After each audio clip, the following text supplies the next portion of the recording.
Welcome to Mindful Pathway, where science and soul start their journey. And as we know, with every great journey begins the search for a mentor, some insights, some wisdom. And that's our goal with this podcast, is to create a platform where we can invite listeners to get that wisdom through our guests, through their journeys as well, through their learnings from life's challenges. And that's our goal today with Nick Jonsson, our first guest. Today's topic affects so many, but is really rarely openly discussed: men's mental health. Behind leadership, success, family, and strength, men often suffer in silence, and this impacts their families and their loved ones. My name is Marissa. And I'm Dr. Glenn Graves. It gives me great pleasure to have Nick Jonsson here on our show today. And I'd like to share just briefly that, it's a rare occasion when a psychologist can actually introduce a former client due to confidentiality and protecting their privacy. However, in this case, we could say Nick Jonsson has boldly declared it to the whole world in his international bestseller that has gone around the world on many platforms and is helping a lot of people at this moment. It's called Executive Loneliness. I actually have a copy today and I'll share with you later. But Nick has become a leading advocate for men's mental health, especially within the leadership space. Besides that, he's the author of the international bestseller Executive Loneliness, which has ranked #1 in men's health and mental health in countries such as the US, Canada, Australia, and the UK. He's a world-class speaker, coach, triathlete, and always helps find connection beyond success. Welcome, Nick. Thank you so much. It's great to be here. We're very excited to have you here today. So am I. Okay, Nick, well, as I mentioned, I kind of met you midway through your mental health journey. You had sought help before you found me. And I'd just like to help the listeners understand how that journey begins. How does one understand that they might need help? And then how do they go about asking for that help and starting that process? Yeah, indeed, I met you halfway, but it was a painful journey before that. And for the longest of the time, I was keeping it all inside me, bottling it all up until I couldn't anymore. I guess many of us, we have to hit our own rock bottom before we're willing to seek help. And although I wish I asked for help earlier, it was really when I was so sick that I was sick and tired of it. And at that time, I started to ask for help. At that time, it was someone I met who's my wife today, Donna, who was by my side. And I just decided to speak honestly about my feelings and how I was internally. And that started my recovery journey. From that on, then, I saw doctors. Indeed, I also joined a 12-step program to get help to sober up there. And about 2 years in my journey, I met you, and you are part of my recovery journey, which led me to where I am today. Nick, can you maybe take us to the beginning? What happened? Yeah, I was a high-achieving executive, really striving to hit the targets, deliver on the KPIs and impress the bosses. I was very driven. So in the corporate ladder, I started as an account executive, but I already looked at the managing director position.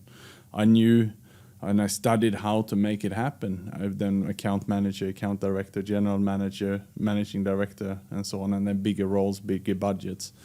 And I think it's many of us who define ourselves in our role. And for 10 years, that was a very exciting journey. But once I reached the top, I started to feel quite isolated, quite lonely. And I was questioning myself, what have I done with my life in these 10 years? And with that, I resigned from this job. And with that, when I came home and my ex-wife challenged me, I wasn't ready to discuss it. Instead, I filed for a divorce as well. And that led me to a very isolated place, jumping from job to job, failing everything I did. So that was sort of that place when I then turned, you could say I traded my gym membership for a bar stool, and my social circle moved from sport into the bar scene and drinking, medicating myself because I couldn't cope with what had happened. I was then also separated from my son, who moved with my ex-wife to Sweden. So that was when I was really in a bad spot. It sounds like there was a time when you had to face lots of challenges. And like you said, there was this turning point where you felt you had to redefine your priorities. And did you confide in anyone, or was it hard for you to find somebody who you could trust? Well, interestingly, at that time, I was a general manager managing hospitals and clinics. So I was working with some of the best doctors in the world on a day-to-day basis. And I was already fit. I was running marathons, doing triathlons, and the doctors and so on, we were checking our blood and looking at those things all the time. And I was the fittest of all of them. Yeah. And so, it's quite ironic that I was the one who falls sick. But of course, you cannot see how you feel internally and the mental side on a blood test. You're able to trick anyone. And so that's how it sort of started, by living in this sort of lie, turning up as someone who I wasn't, not having someone I spoke with honestly how I felt internally. And then for a few years having bottled this up and just getting sicker and sicker, and with an unhealthy diet and alcohol and not asking for help, eventually something had to give. And at the darkest moment, and I remember being in Singapore in April 2018, my left foot was so swollen that I couldn't even put on a shoe. It was later diagnosed as a psychosomatic illness. So that's the stage of having, when you bottle up so much and you don't release anything, it had to go somewhere, and all that went in my foot. And that was when I thought that life was over. I thought I was going to die. And still at that time, I didn't yet seek for help. That is so interesting that you are able to share this now so openly with us, and also that it really materialized in a physical illness, that mental health struggle that you had to go through, that all of that energy bottled up went physically somewhere. And I think this is also something that is still very hard for people to believe, that if you don't really process what's going on within you, that energy will manifest somewhere. Yeah. So let's say that that's rock bottom then. What was the moment when you found this spark of energy that said, hey, let's not do this, let's think of something else? That adaptive instinct that obviously you have, when did that ignite? Yeah, so that day then, when I decided to open up and I shared how I felt internally to Donna, then I remember over about half an hour as I shared, something happened inside me. And you can imagine if I bottled everything up for the last 3 years being very sick, and before that not shared for many years about my feelings. Once you open up, it's like you're releasing something. It's almost like you open a can of Coke, you will hear that sound. Well, I felt like that internally. It was like something opened up, and I could start to feel electric as I was speaking. And it's like that saying, a problem shared is a problem halved. That's how I felt. Right. So I came to life pretty much right away. And for every time I shared my story after that, and it didn't matter if it was my wife or my doctor or a psychotherapist or a counselor, it didn't matter. It was someone there listening and giving me a chance to speak up and taking ownership for what it was. That was the beginning of the healing. That was on one-on-one level. But then a year into my recovery, something happened that changed everything. I lost a friend in Singapore to suicide. And with that, I also asked myself and wondering how close to this was I? Because where I was and where I was heading, I have no idea where that could have ended up. But with that, then I decided to really start speaking up more about this. Until then, it was in a protected bubble for 1 year. I was just working on my recovery one-on-one. But then as I was grieving the loss of my friend, I set up a fund to raise money and awareness for suicide prevention. I also became a volunteer for SOS Samaritans. And with that, my story was public. And how did that feel, that finally your story was public? As you said, you were sharing this. Were you afraid of judgment, or were you afraid that people would see you in a different light? Because I imagine that is also like one of these reasons why men don't want to speak up about this, why men don't necessarily seek help in the first place, because there's a certain social image that we're trying to keep up, right? That powerful, strong leader of the family. And how did that feel when suddenly everything was out in the open? Yeah, I was terrified. And if you think about all the 12-step recovery groups and so on. Many of them, or most of them, have the word anonymous. And we were told that this recovery is something secret. We must not speak about it. And as I was also seeing some therapists and counselors in town, I looked on Facebook to check in on the location when I was waiting for them, and there might have been 2 or 3 people in the history who checked in on this location. Compare that with a fitness center or a yoga center, it would be thousands. So clearly people do everything to mask this up. I don't think I might have ever shared my story if it wasn't that I was in a complete shock and in terror, having lost my friend to suicide. And I remember calling up his family, calling his brother in the UK also at that time, and asking, what can we do? How can I help? And there wasn't much I could do, but that's when I decided to make a video, which I posted on YouTube, and I posted it on LinkedIn, where I shared a bit about my story and the fund that I set up then for the Samaritans to raise money. And I went out for a run, come back to my computer an hour later, and this clip had gone absolutely viral, shared hundreds of times, and hundreds of people have been writing to me. And the next day also I received interviews with Money FM. The Straight Times ran a full page. The Business Times ran a full pages feature in Singapore, which according to my research is the biggest mental health related media exposure in the history of this country. So with that, I couldn't hide anyway. I had no choice. And many people said, Nick, you're completely insane. You're going to destroy your career. You will never be able to get a job again. And when they start to say that, of course, I got a lot of doubts and I wanted to sort of stop, but it was too late.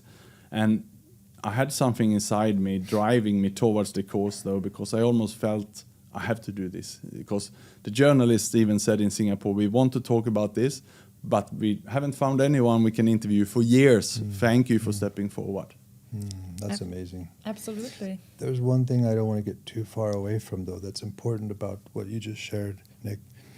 When I've passed on your book to other clients, anytime someone comes in my office, I got a whole stack of them, and someone mentions any struggle with anxiety, depression, loneliness, alcohol, I pull out the book and pass it to them, and they'll feed back to me. And one of the most intense features of the book is that section on depression and suicidal ideation. They say it's really heavy for them to see it up front, but I think that's also the moment when they can also see that existential choice, you know what I mean? And I think in a human there's this instinct for survival, but there's also an instinct to thrive, right? And when someone hits rock bottom, it's when you find out if you have that instinct, right? I guess your friend chose that choice, right? Unfortunately, but you chose a different path, and I think that's very important to show people there is another path, another way. And that instinct for survival is what is going to take you forward, which I found very clearly when we did EMDR. Remember when we did EMDR therapy? EMDR relies on a person's natural ability to adapt and survive by pulling in their creative resources. So it pulls in your smartest mind, your most creative mind, and says, what are the options here? How many ways can we find our way out of this? Not only to survive, but to thrive. And Nick, you were very good at EMDR. He has a very creative mind, very adaptive nature. So that's why we always did EMDR so easily. You know, 1 session, 2 sessions, you could shift completely and be in that better place. So that's a testament to your survival instincts, your thriving instincts, your creativity as well. So good on you. Maybe before we go on, can you tell our listeners what is EMDR if they are not familiar with EMDR in the first place? Okay. True enough, at the time, Nick and I did it, which was, 10 years ago already, probably, huh? It is. It was 2019, 2020. Okay, yeah. So, yeah, it was still kind of an unknown to most people. So people weren't asking for EMDR. No one was saying, can I have EMDR therapy? It was just a process that some therapists knew about and some would practice. It's been around for 30 years, but it's something I've done more than 20,000 times with clients and really believe in its ability to shift a core belief. That's the goal. Get out of a faulty belief like I'm worthless, I'm unlovable, I'm stupid, I'm not good enough, I will fail, these kind of negative faulty beliefs. We can flip that on its head, a 180 turn in a very short time, just by allowing a person to tap into their own resource, their own creative, adaptive nature.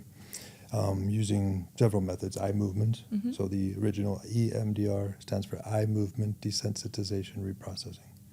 And now we use different methods like tapping, bilateral tapping, to create the same effect. Interestingly enough, the original design was discovered while a woman was running. So that bilateral movement, the jogging, the bilateral movement, is what sends that signal to the brain. So many of the listeners would know when they're walking, paddling, swimming, running, their mind is starting to get sharper. They're starting to process things that they were struggling with. And isn't it interesting? Nick happens to also be a champion triathlete, so he's been doing EMDR every day, all day long, for like eons now. So that might be part of his story as well. Yeah, I remember those sessions. They were very powerful because when I came to you, there was still quite a few painful moments in my life. There was those perhaps challenging times that I was looking back at. Still, I had still some resentments. I was let go twice from 2 different companies, and I still held quite some resentments. And I remember you took me back to those times and really neutralized that. And I can remember walking out from you those days. I haven't had any negative thoughts about that anymore, and that made a big impact. Good. Glad to hear that. And again, it's not me doing it, it's you. I'm just facilitating. Your mind is the one that went in and rewrote the script. That's the important thing to remember about EMDR. The person heals themselves by just tapping into that. That's incredible. And like you said, also, it's like about these internal beliefs that many of us carry, like, I am worthless, I am not good enough. And that really shapes also your reality if you hold on to that. And if EMDR is like a therapeutic approach that can really rewrite this script for you, this is like powerful for a person's life trajectory. Well, one of the ones I see the most in executives, and Nick already spoke to it, is I need to be perfect. Right? There's that high achieving, I have to be the master of the universe approach. And when you get there, or to get there, it obviously takes a toll on you, your family, your staff, micromanaging, needing it to be this way, a perfect way. So I'll have folks come in, they say, this is my situation. We discover it's a I need to be perfect problem. And we just flip it on its head. So that CEO can now say, I can be myself. It doesn't have to be perfect. I can let my staff do their job and let them make mistakes. I'll carry it with them. Family always thrives after that as well, because nobody's getting yelled at and everyone's working together. So yeah, it's powerful. Absolutely. When we now basically go into like family and the relationships, I imagine how hard it must have been to carry all of these emotions and not being able to share them. And it had an impact on your relationship with your now ex-wife, with your son. Can you take us back to the impact that your mental health distress had on your family? Because I think this is something that many of the listeners will be able to resonate to, especially wives of high-achieving executives who are maybe experiencing that from a bystander point of view. And they are mentioned in his dedication, by the way, in the book. Yeah. Dedication. Yeah, so I think there wasn't much my ex-wife could do at all. I mean, she tried to question me, maybe she tried to help, but I was just gone. I was sick. I wasn't approachable by anybody, and I wasn't ready to get help. So that was the first issue. And secondly, then I'm glad that my ex-wife took responsibility for our son. They moved to Sweden from Indonesia then. And she did a great job raising him. But I was very distant for about 2-3 years. I didn't do much. And he was then, 8-9 years of age, my son. So it's not so easy from a distance either. The phone calls we had and so on didn't really last more than 2-3 minutes. And I remember walking off those calls feeling dreadful because I couldn't find a connection with my son over phone. To the point where I actually started to seek help, and I reached out to specialists in child psychology in Singapore. I saw a child psychologist, a female, on Orchard Road, who helped me through this phase, and she guided me through this, where it included asking my ex-wife for all the names of my son's friends, the name of the teachers, copies of his subjects, and so on, so I could study and understand about his life and get on a call and to at least be a bit curious. that helped me a little bit, but still wasn't enough. So I came back to this child psychologist who was surprised that I came there as an adult. Normally children would come there. But in this case, then the next step was to come into his world and be more curious. And with that, I learned to play Minecraft and started to build a relationship with him by playing games online. And eventually we set up 3-hour calls every Saturday, which I then heard from my ex-wife later on that it was the highlight of his week. So I managed again to be vulnerable, to ask for help, to find an expert out there who could help me with a particular problem, which I managed to turn around. And these days, my relationship with my ex-wife is better than when we were married, and my relationship with my son, who's now 16, is absolutely wonderful. Oh, I'm so happy to hear that. It's really important for the whole family to also be vulnerable enough to repair a relationship. I think this is also another thing that people often don't talk about, because you have to apologize. You have to really own your mistakes and say, I want to move on from here with you. I want to rebuild this connection. And I know as an adult, I have made mistakes, and apologizing to a child is so important to the child as well.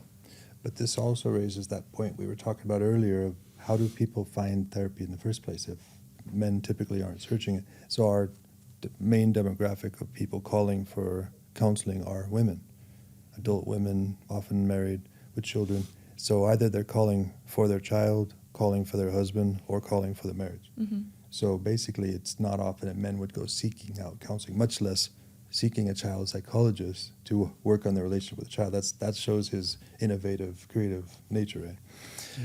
But again, that leads us back to that question. How do men make that first step? How do they be open to it? Is there anything you can tell us from your journey now? You've talked to thousands, maybe millions of men at this point.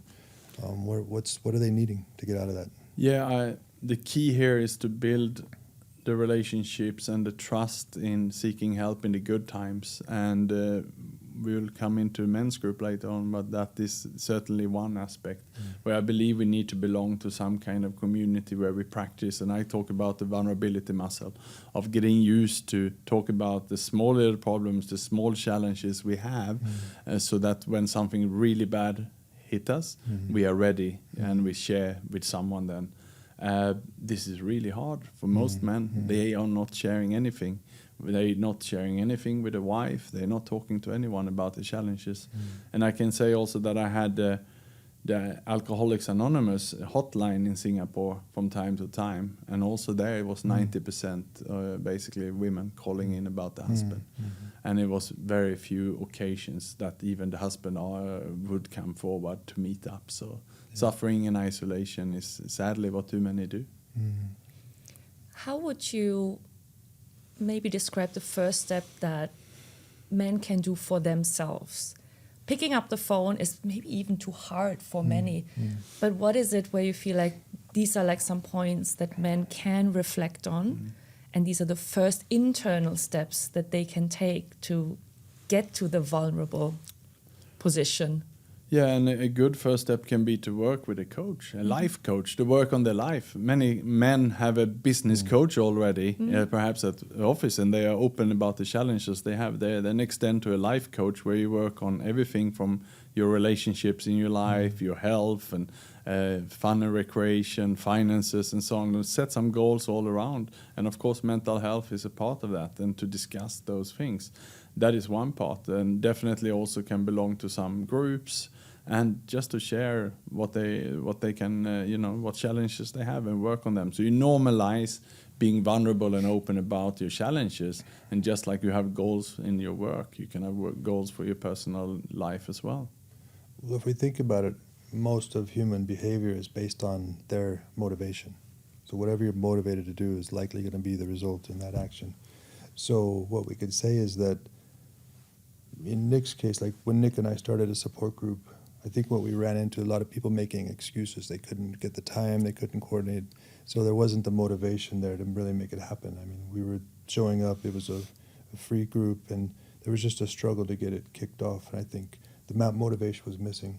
But I suppose when they find a guy like Nick who's, solid in his path, he's written books, he's a, well-known speaker, so they get the motivation. They say, okay, this could be worth my time, and then they show up.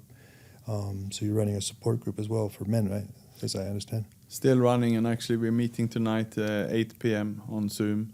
And the motivation is a factor. When it's too much pain, then they don't show up for that reason. Right. And when nothing is going on, then they don't show up. A typical example, when people do show up, it's perhaps when they lost their job. Because the pain is there, but the motivation is also to get a new job. Right. So in short, sadly, people are very selfish. And once they got a job, they're not there for the others either. It's about full circle giving back once you have something as well. But that is lacking. Yeah. This comes back to that core belief. Again, if someone feels I'm shameful, I'm a loser, I'm worthless, their actual core belief is actually the motivation to sabotage themselves, to prevent them from getting that help. So that's the simple approach in therapy.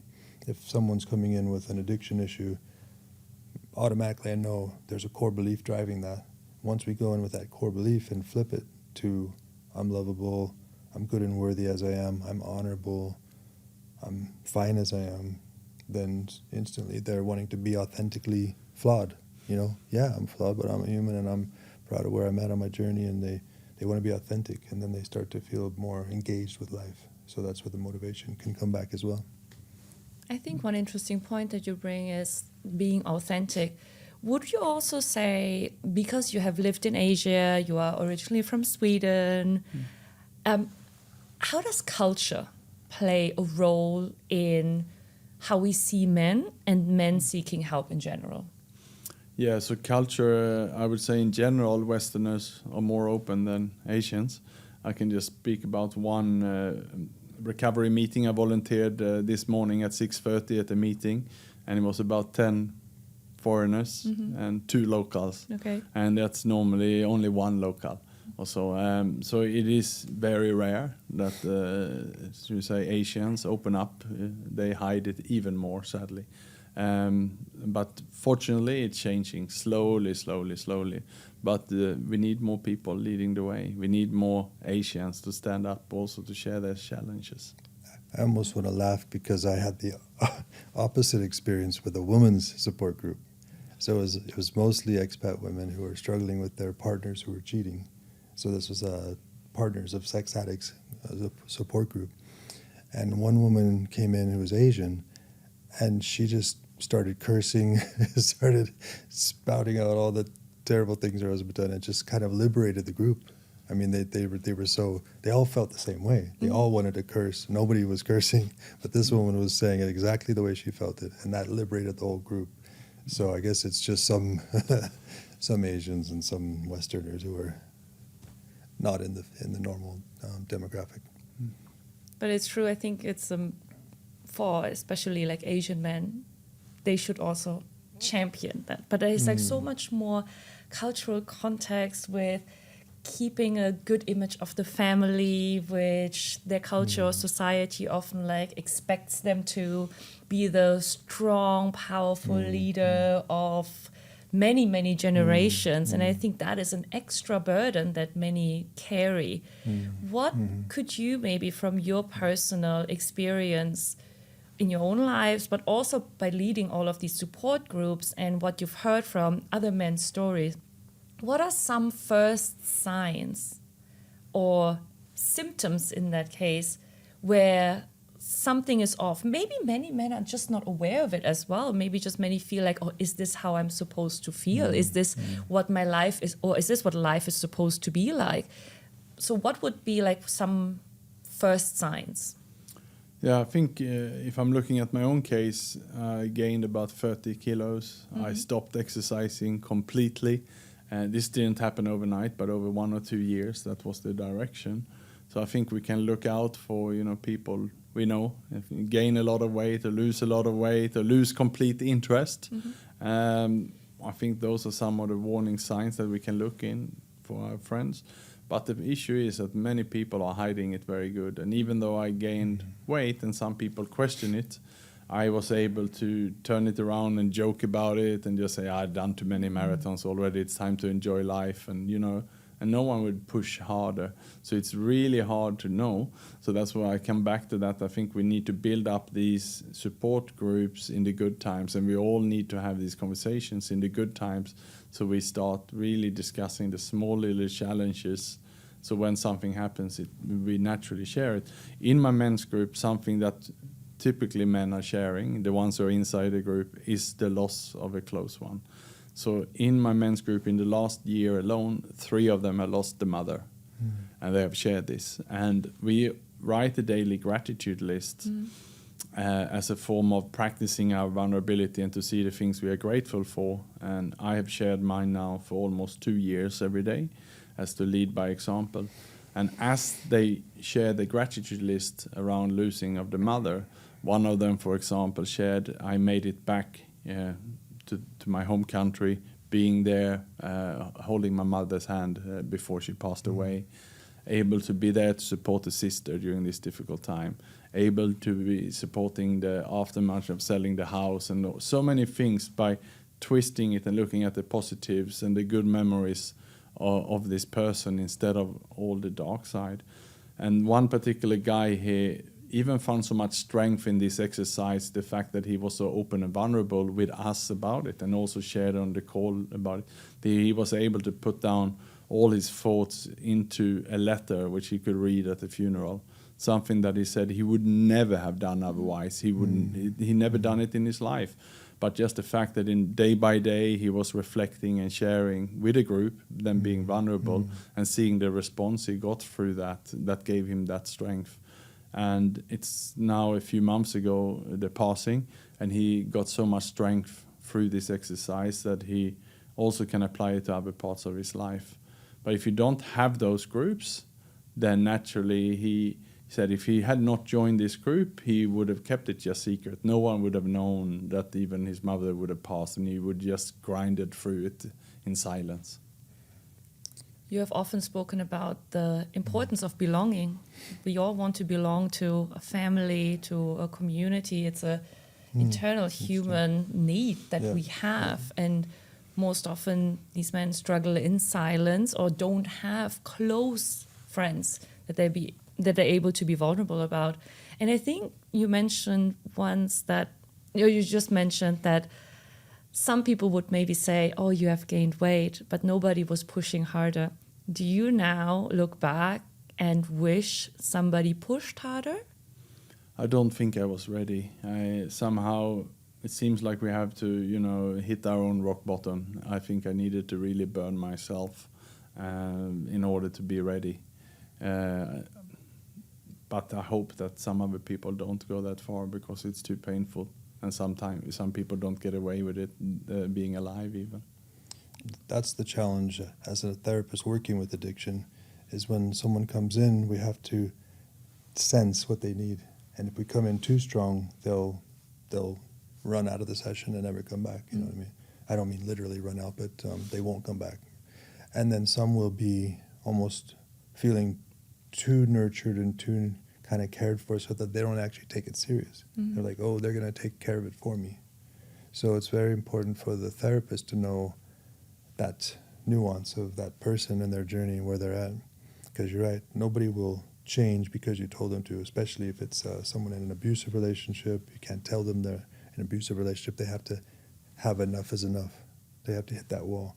And with addiction, they have to hit that bottom and then be looking up before they can actually reach out for that help. If loved ones are listening and they want to help, from your professional point of view, what can they do? Because some maybe don't have the opportunity to hit rock bottom. Some maybe don't have that time. And what can loved ones, family members do to intervene and help if the person who is in dire need of help is not willing to do so by themselves? Yeah, that's a common call I get. I'll get a call from a woman who says, my husband is struggling with addiction. He doesn't realize it or not admitting it. He needs help. How do I get him in? That'll be the question. How do I get him in?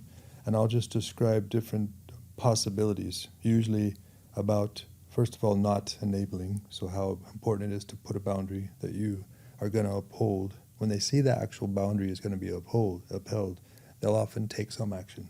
If they think, this could cost me my relationship, this could cost me the situation I'm in, maybe I better take it more serious. That's one motivation.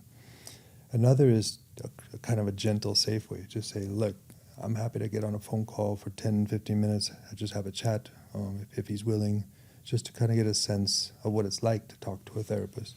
What they realize right away is it's not scary, it's not painful.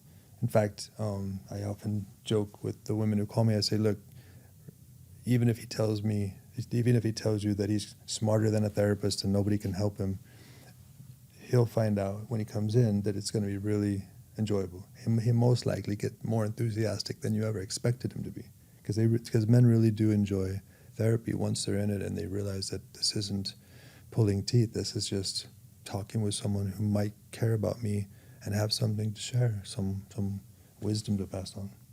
I think that's a really important point. Like you said, you might actually enjoy being in a room with somebody who doesn't know you, who has no judgment about you, who will keep your information confidential, and that you really enjoy just letting it all out. Like you also mentioned in the beginning, just getting it out was already a feeling like halfway done in a way.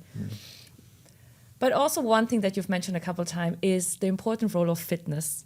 And if I'm getting this correctly, you're just coming back to Singapore from Spain, where you have participated in the Ironman 70.3, do I say this correctly, World Championship, where you represented Sweden in the age group of 50 to 54. You have spoken about your 30 kilos weight gain, and now you were representing Sweden for the Ironman. That is an incredible journey in itself.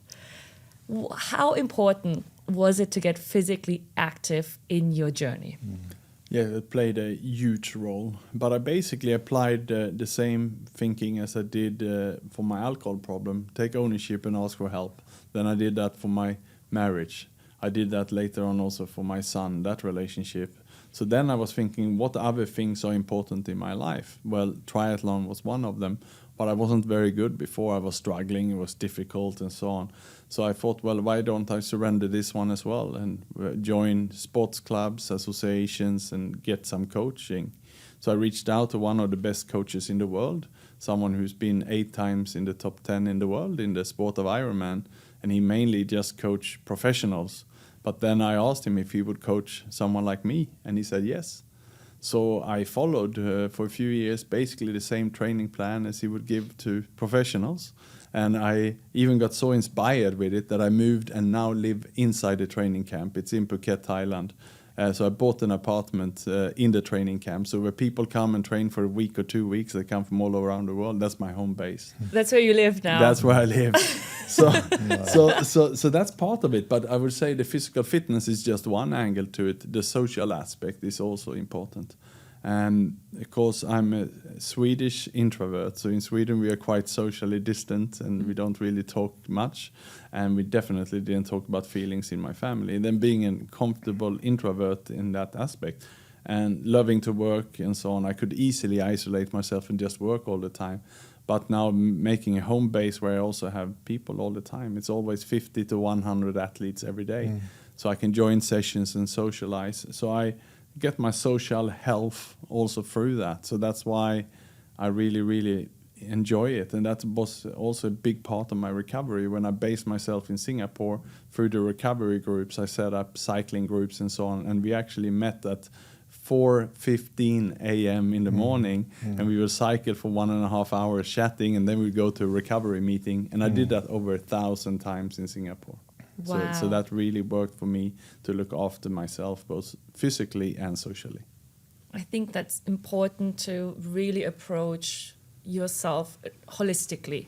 The physical aspect is such a good way to even get to the mental part. Like you said, having a community that you go cycling with, having a group that you go running with, it stretches this vulnerability muscle that you have been like talking about. And I think this could also be like a great first step for people who might not be ready to talk about things, but to really fuel their belonging, because many people feel lonely and we don't talk about that often enough, especially in the men's group, where I will just say stereotypically, we women, we get together, we talk about our emotions over coffee. Whereas men, not necessarily get together. There's more like sports, but this can be a good entry point for people who are maybe looking for their first step. that brings us back to, in a way, the original beginning of a journey of someone who's recovering from alcohol. So when they come in, they'll often tell me their situation, and we'll start to explore, what's prompting that. When do you typically find yourself reaching for the drink? And you might remember this acronym, Nick, called HALT, HALT. Hungry, angry, lonely, tired. We add bored and stressed in there, bored next to lonely, right? But in those states, that's when we're likely going to be reaching out. It's a coping mechanism, right? So what we say to them is, in those states, when you can be aware of that state, this is a time to make that different choice. So how can I address that need in a healthy way? So if it's lonely, I can connect with people, become a part of a group, reach out to my friends. If I'm stressed, I can go ride it off on a bicycle, punch it out in a gym, you know what I mean? So you can see how we can turn that angst into activity towards our health. And that's kind of what Nick's done. Well, not kind of, it's what he's championed for the past 20 years now, or how long you been on this? 8 years recovery. Oh, is it 8? Okay. I keep thinking it's longer Yeah. because I'm so old. All right. Well, it's an amazing journey. But speaking of championing, you are a leading advocate now. You talk about your journey openly. And like you said, it started all with you posting this viral video out there, and suddenly your story was out. And you have made a purposeful career out of it. It is now really part of you to own this story and to really be an advocate for these people, these groups. Can you tell us a little bit about what you're doing now? What is coming up next? And what can we look forward to? Yeah, so the last couple of years, the company that I spent most of my time on was EGN, Executive Global Network. So it's confidential peer groups for senior executives. We later on also launched groups for entrepreneurs, business owners. So it's a safe place where they can share their work-related challenges and discuss them. So just similar like any challenge we have, the stigma there's all these kind of issues, and then to share them with like-minded and help each other. So that's what I've done. Built that up in Singapore, Indonesia, and Malaysia. I now stepped away from that, and my wife, Donna Amelia, is now running the network. And I'm moving on from that. So the last few years, now 2 years, I'm mainly focusing on being a speaker and conducting workshops and coaching. So I'm traveling the world. You can almost say that I'm a nomad. 9 trips to the Maldives by itself in the last 2 years to do trainings there and workshops. And that's a very rewarding journey. On top of that, I also studied at the School of Positive Psychology for 1.5 years, and I'm almost done with a degree in psychotherapy and counseling. So really to be able to support more. And I focus also there on the addiction and suicide prevention, which was the course that led me into this in the first place. It's incredible. And we don't even have enough time to talk about these topics yet. There's like so much more we would love to uncover, but it seems like we have to get you back to another episode. But it's so fun to talk about these, because look at the crossovers. Yeah. So we started in the counseling arena, then we got into his coaching, my counseling. I was sending my clients to him for coaching. He was sending his clients to me for counseling. I was lecturing at TSPP, the School of Positive Psychology. Now he's studying there, and he'll soon be a psychologist, I guess, counselor. So it's just amazing how many roads we've crisscrossed along the way. So it's been a pleasure.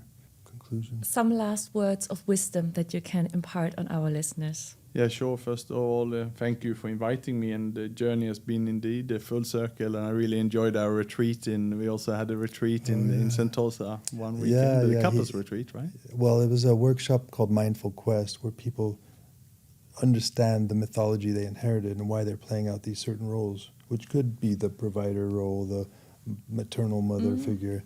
So we're kind of breaking away from those and discovering who a person really wants to become. And so, yes, Nick and Donna joined that. And thank you for mentioning that. That was a great time in Sentosa. It was. And the last message then for everyone, and I always share the same. I said, if there's something on your mind, think about who you can talk to about it.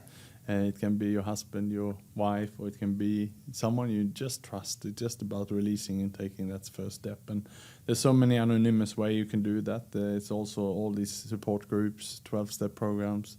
And the good thing is these days you can do a lot of sessions online. You don't have to go see someone to break your anonymity. as a first step. Good point. Good point. Thank you so much, Nick, for being with us and sharing all of your insights, sharing your inspiring journey for us. And I hope this also helped our listeners to really find the courage to take the first steps. Once again, thank you so much. Thank you. You're a champion. Thank you, Nick. Thank you.